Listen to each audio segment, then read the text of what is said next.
Hello, everybody. And as Rosanna said, happy Friday. Getting ready for the weekend. Getting ready for the weekend. Gotta say that twice. And I am going to ask you if you guys are going to do open houses this weekend. Who's going to open houses this weekend? Anybody? Anybody? No excuses. We got to get ready to do business. Can you guys hear me?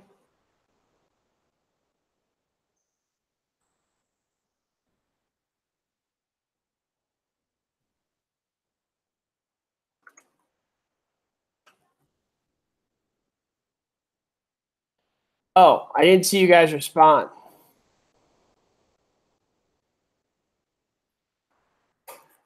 All right. Remember, guys, we're highly interactive here. It does not look like we have a lot of people today. We tried this Friday afternoon, evening time.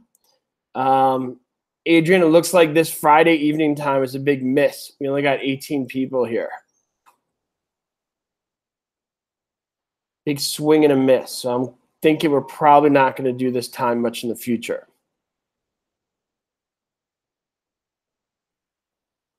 Okay. So today, oh, yes, should have said the math. Kelsey says, why go to open houses? Kelsey, because you got to be ready to do business after you pass. You got to learn what the market is, see how people are doing things, all right? See what kind of techniques people are using, see what the inventories are like, see what the prices are like, get to know the other agents in the area, get their thoughts of maybe where you should work or different kinds of techniques they're using.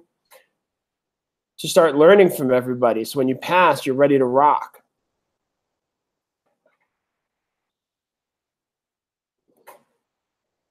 Okay, so we're doing valuation and market analysis. Who here could tell me what are the 4 essential elements of value? Anybody? Anybody? The 4 essential elements of value. Who's got it?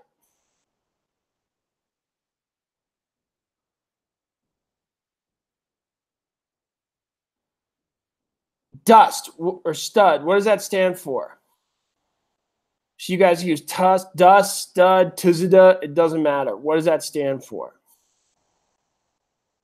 What do you guys think? What does that stand for?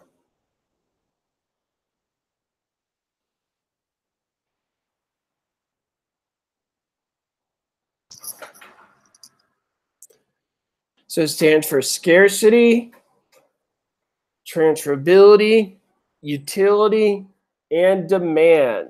Scarcity, transferability, utility, and demand. We all must know that. We all have to know that. All right, everybody got that? Scarcity, transferability, utility, and demand.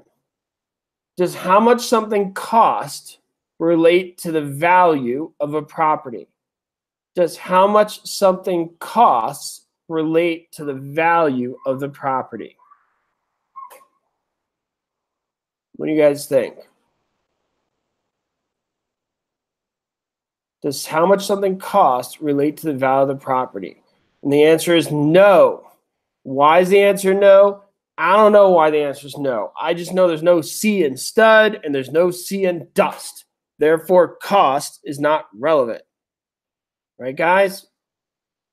I mean, the reality is cost is not relevant because what you pay for it has no relevance to what I'm paying for it. If I go to your house and say, I want to buy your house, and then you say, okay, how much you want to give me for it? I say, I don't know, what you pay for it? You'd be like, there's different ways to find the value of the property. What are some of the different methods to find the value of the property? What do you guys think? What are some of the different methods to find the value to the property?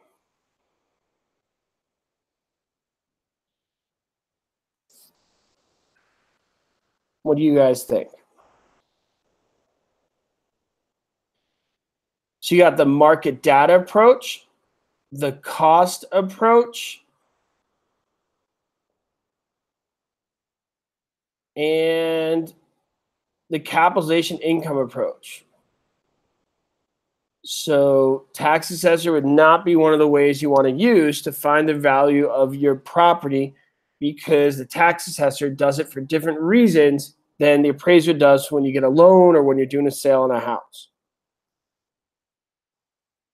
Okay, so you got market data comparison approach, you got the capitalization income approach, and you have the cost replacement approach.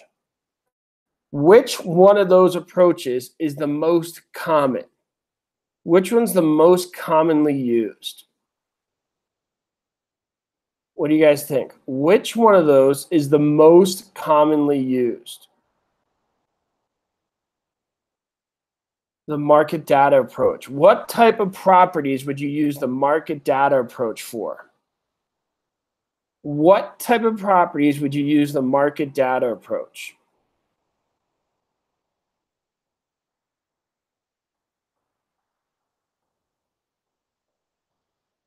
What do you guys think? Residential. Good. Now you could use it for any type of property. You can even use it when you go buy a pair of shoes if you want. But it's the most common on residential real estate. Right? I mean, when you see how much your house is worth, you look at your house, like, how much is it worth? Then you see your neighbor's house right next door is 500,000, and you look at that like, oh, there's 500,000, but their carpet's disgusting, and who decided to paint the walls that color? If theirs is 500 grand, mine's easily worth 550,000. Right, guys? Don't we all do that? We look at our neighbors and be like, what were they thinking? Mine's clearly worth more. What you're doing is the market data approach in that. What kind of property would you use for the cost replacement approach? What kind of property would you use for the cost replacement approach? What do you guys think? Schools, good one, Marta. Schools would be a great example. A church or a temple or a mosque, those would be, any religious center would be a good one. Libraries, police stations. What kind of properties are we describing when you guys mention those? What kind of properties are you describing when you mention things like libraries, schools, police stations, religious centers, things of that nature? These are called special purpose properties. Nice job, Cheryl Brooks. They're special purpose because there's usually one of those per community, or one, or not very many, maybe a few, but not many. And they do not bring an income. So you cannot do comps, and you cannot do the income approach, because their goal is not to bring in income. Is the cost replacement approach better for a new property or an old property? What do you guys think? Is it better served for a new property or an old property? And the answer is new. It's better for a new property. Because remember, when you replace something, you're replacing it brand new. So when you replace it brand new, it's going to be more similar to the existing property if that property is rather new itself. If it's super old, then the new replacement is not going to be that similar to what was originally there. Does that make sense for everybody? So it's better for new properties, not old ones. Does that make sense? Give me a Okay. What is the capitalization income approach? Who knows what is the capitalization income approach?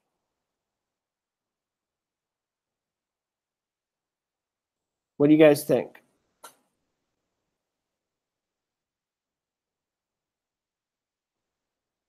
So very simply said, the capitalization income approach turns income into value. Everybody write that. Turns income into value. All right, just very simply said, it turns income into value. Okay, so the capitalization income approach takes that income, how much income, and they convert it to a value. You guys have heard of the gross rent multiplier. That's a form of the capitalization income approach. It's just a very simplified version of that approach. All of you guys should know how to do a gross rent multiplier. Okay, so the capitalization income approach takes income and converts it into value. You get this thing called a cap rate and things of that nature. Okay? And obviously you use those for like shopping centers or, well, anything that brings in income, to put it very simply. Now, what is depreciation? Now, this is all relevant to what we're talking about today. What is depreciation? Who knows? Who here knows what is depreciation? Anybody?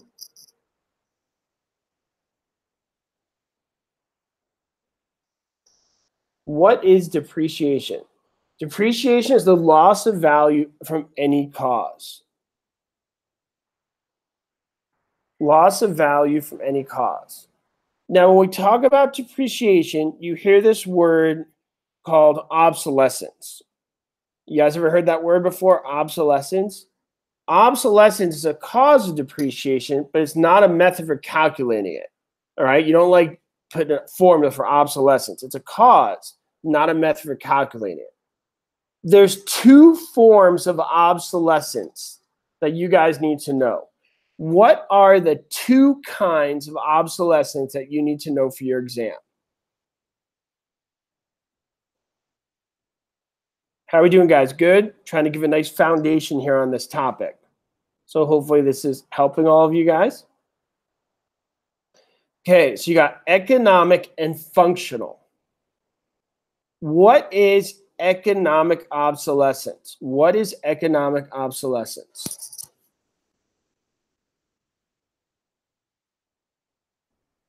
What is economic obsolescence?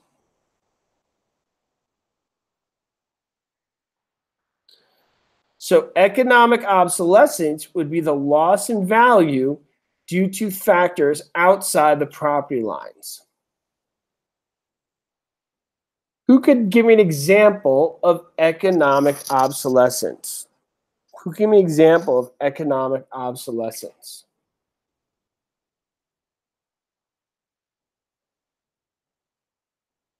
Crime?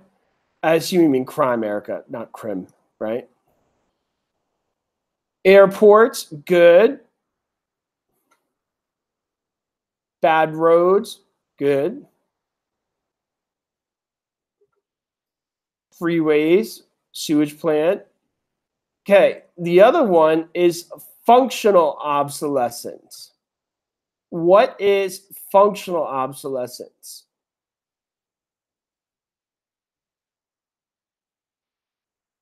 What is functional obsolescence? Nice job, Aldo.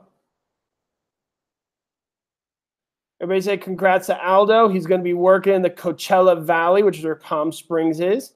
My mother does not live in Palm Springs, but she does live close to there. So I'll be looking for you out there next time I visit her. It is super hot there. Okay, functional obsolescence is poor design. Poor design. I see a lot of you guys are giving good examples. Functional obsolescence, like 4 bedroom, 1 bath. Excellent example. 5 bedroom, 1 car garage. Or here's one. If you are getting a place in the Coachella Valley, which is where Palm Springs is, and it's in the desert east of Los Angeles, about 2.5 hours. If you don't have air conditioning, it would be functionally obsolete. Has everybody got that? So there's an example for you guys. It'd be functionally obsolete. Okay. So you got economic obsolescence and functional obsolescence. Oh, that's right, Aldo. that area is most famous for the Coachella Fest. If you guys are into music, where Aldo's selling real estate is where they have Coachella. Coachella. It's the hippest place of the year for 1 week out of the year. It's the coolest place to be for anybody who is cool. The rest of the year, it's where everybody is senior citizens and they eat dinner at 4:30 in the evening. But for 1 week out of the year, it's the coolest. Am I right, Aldo, or am I right? The rest of the year, it's everybody there is like 70 years old and up. Okay. So you got that. Now there's one more form of not obsolescence, of depreciation. I gotta be careful that I said that. What's the other form of depreciation other than functional obsolescence and economic obsolescence? Erica, you've been there? So many great early bird specials in that area. If you guys love dinner at 4:30.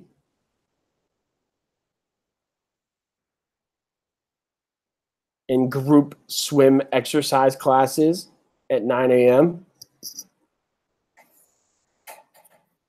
Okay, so it's physical deterioration. Physical deterioration.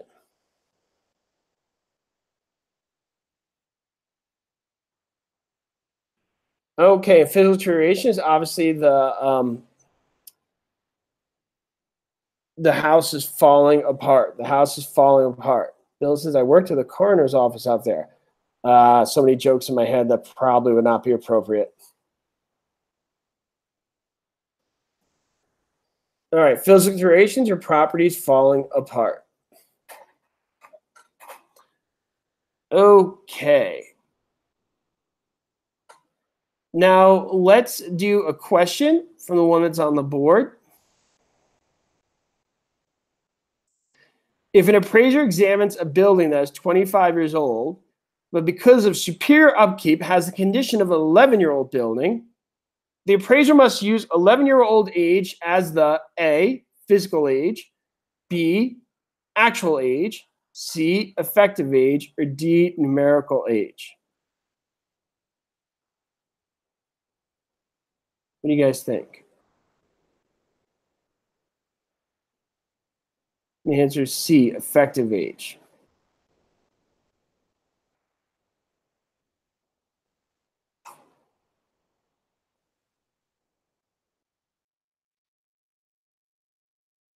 Do we have any bilingual people here today? It's always great when people speak multiple languages. It's huge when you're selling real estate.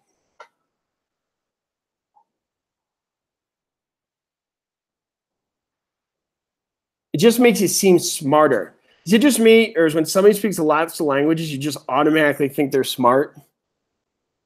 I always think that.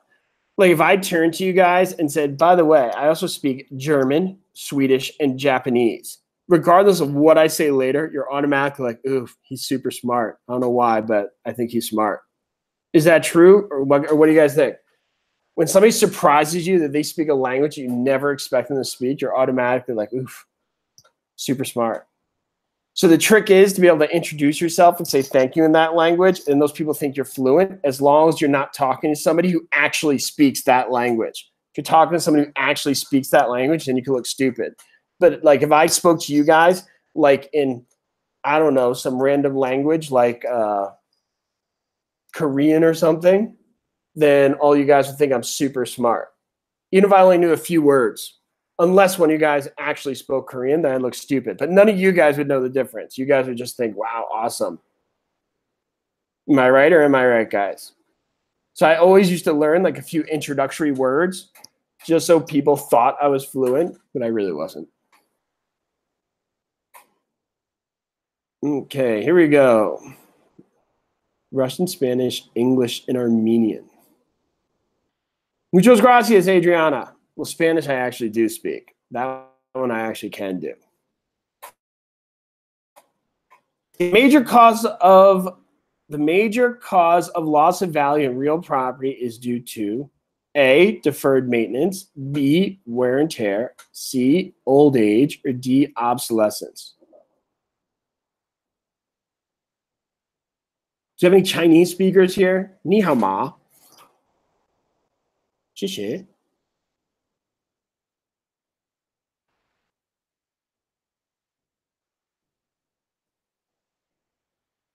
Okay, obsolescence. We just went over that one.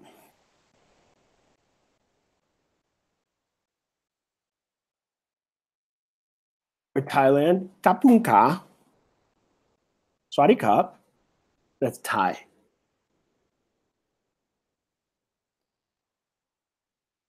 Okay, which of the following approaches to value would be most concerned with the present worth of the future potential benefits of the property? A, market data. B, cost. C, submission. D, income. Muchísimo gracias, Lupe. Muchísimo gracias.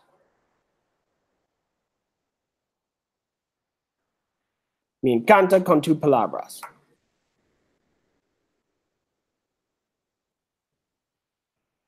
All right, here we go. D, income.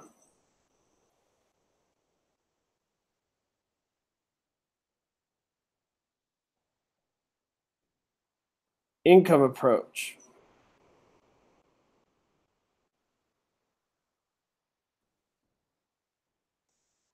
The income capitalization approach to value would be most important in the appraisal of an A, vacant residential lot, B, office building, C, single family residence, or D, condominium.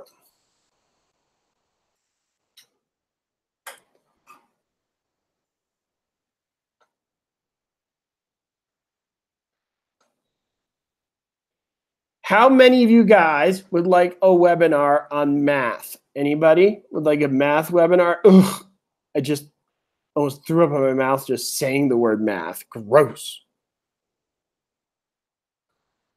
Would any of you guys like a math webinar? Who else got nauseous just hearing the word math? I'm going to be so happy to be able to have a math webinar for you because Adrian will do it. I am not doing that. I'm going to back off that one. Adrian, you there? Not sure if he's there. Maybe we lost him. But we're totally putting him on the spot. I'm going to bow out of that one and pass it off to him.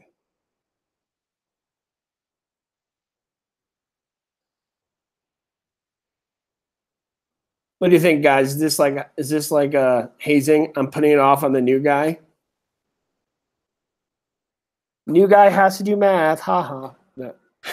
No, I'll do it. Actually, no, I won't.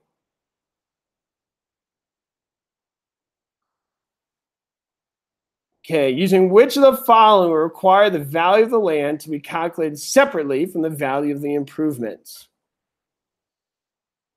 A, the cost approach, B, the gross rent multiplier, C, the sales comparison approach, or D, the income capitalization approach. Okay, and the answer here is A, the cost approach. So regarding everybody wants to do math, Adrian, you there? I think he's there. So what I'd like you guys to do is send Adrian some math problems. You could do it from the website that maybe you came across in your studies or exams that you've taken that you'd like us to go over, and then he'll prepare a webinar. Is we could come up with some math problems, but obviously it's for you guys. So if there's any math problems, that'd be great. But if you do that, please be as specific as possible. Don't just be like, teach me math, or I need how to do like income, or exactly what Tina did. None of that, Tina. You gotta be more specific. Can't be like all of them because we don't know what all of them means for you. Can't do every math problem ever invented.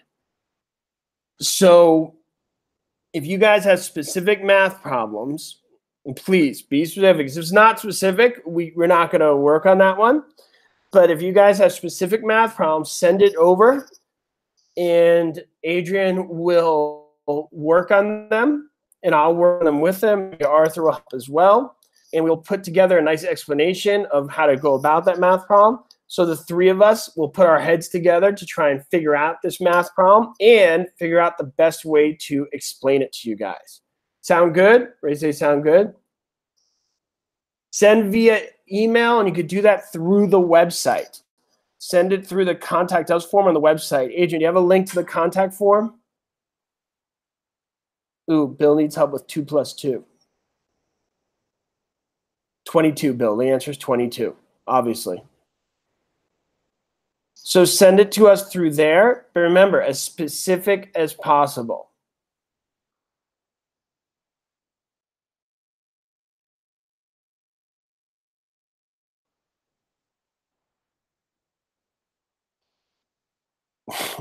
Two plus two is more. Good one. Okay, and by next week, hopefully we'll have a math problem. I'd say give us towards the end of the week. We'll see if we have a math webinar done for you guys, put together. Faster you guys get us some specific math problems, the sooner we can put together a webinar. As I said, we could find math problems for you guys, but we don't know if that's the best one for you. So obviously, just send it to us, and we'll take them down. We'll take them out, take them head on, the ones you sent to us. Okay, a house built in 1920 had a garage that was 12 by 18. Today, if an acceptable garage is 16 by 20, this property suffers from A, area obsolescence, B, economic obsolescence, C, physical obsolescence, or D, functional obsolescence.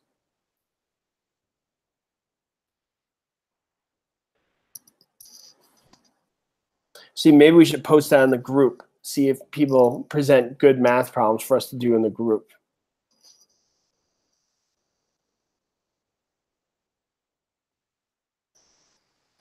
And the answer is D, functional obsolescence.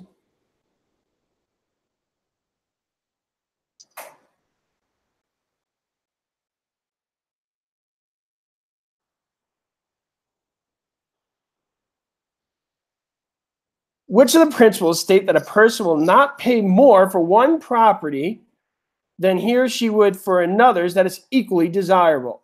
A, the principle of fair distribution, B, the principle of conformity, C, the principle of substitution, or D, the principle of laissez-faire. Arthur's super good at math.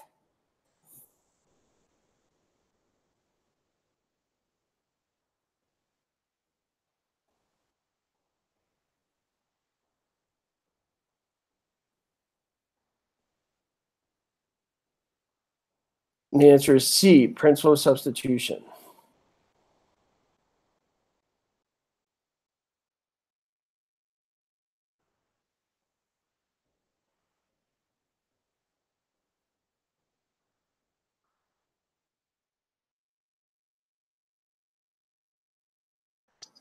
Dirk Smith built an incredible mansion in the valley. Soon after, many of his peers built a trashy, tasteless property right next to his that were clearly substandard. These properties clearly hurt the value of Dirk's property. This would be considered to be A, principle of progression, B, principle of contribution, C, principle of supply and demand, or D, principle of regression.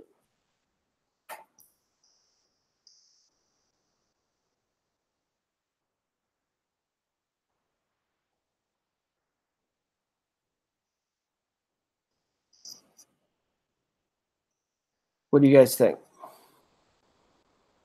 Answer is D, principle of regression.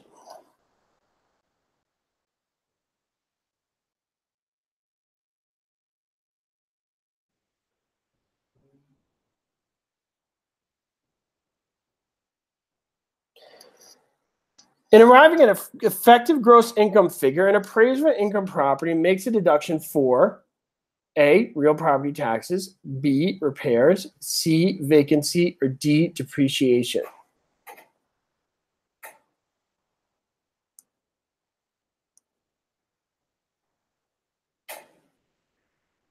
What do you guys think?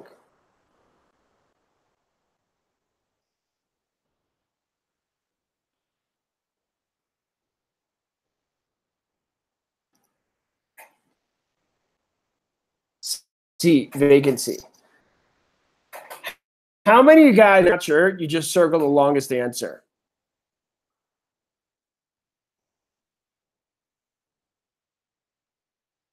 How many of you guys, whenever you're not sure, you just circle the longest answer? And you guys do that?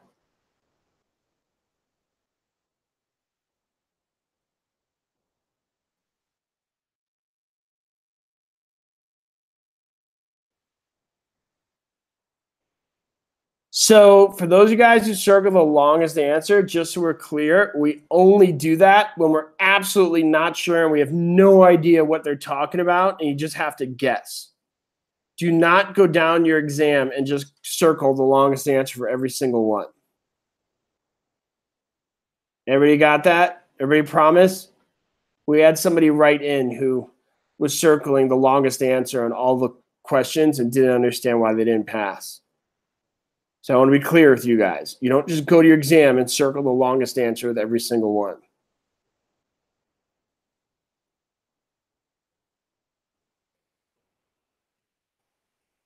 I feel like that's obvious. I don't know what you guys think. But, you know, obvious to some is not obvious to all. Okay, which of the following is not a method of providing for depreciation? A, obsolescence. B, sinking fund. C, straight line. D, sum of the year digits.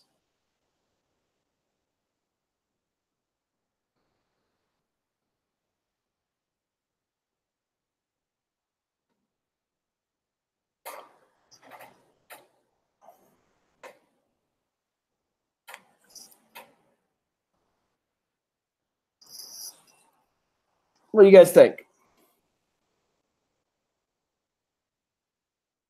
The answer is obsolescence. Remember I said before, obsolescence is a cause for depreciation, not a method for calculating it. I said that before.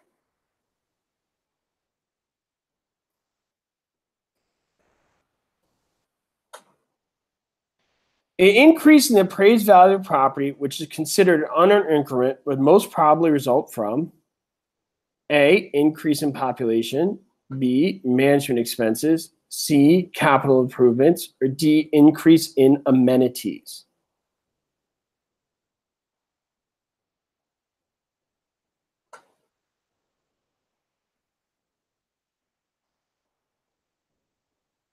What do you guys think?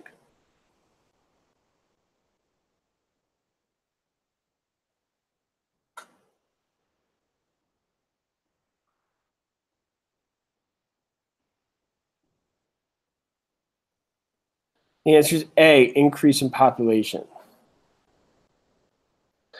Okay, for those of you guys who want to know the schedule for next week, Arthur will send it out, but I'll tell you right now, it's going to be Monday, 10 o'clock Pacific time, which is 1 o'clock East Coast time.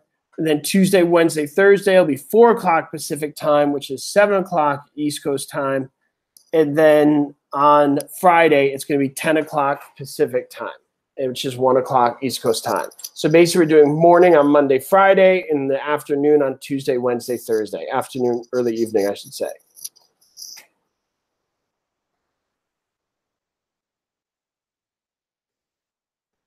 Of the following factors, which would not contribute to obsolescence?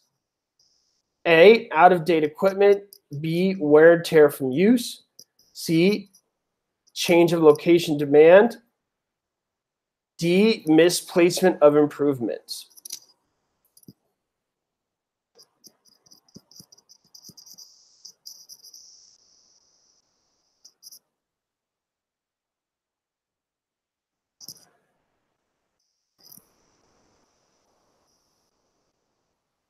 Okay, the answer is wear and tear, because remember, that's physical deterioration. The other is obsolescence. That's physical deterioration.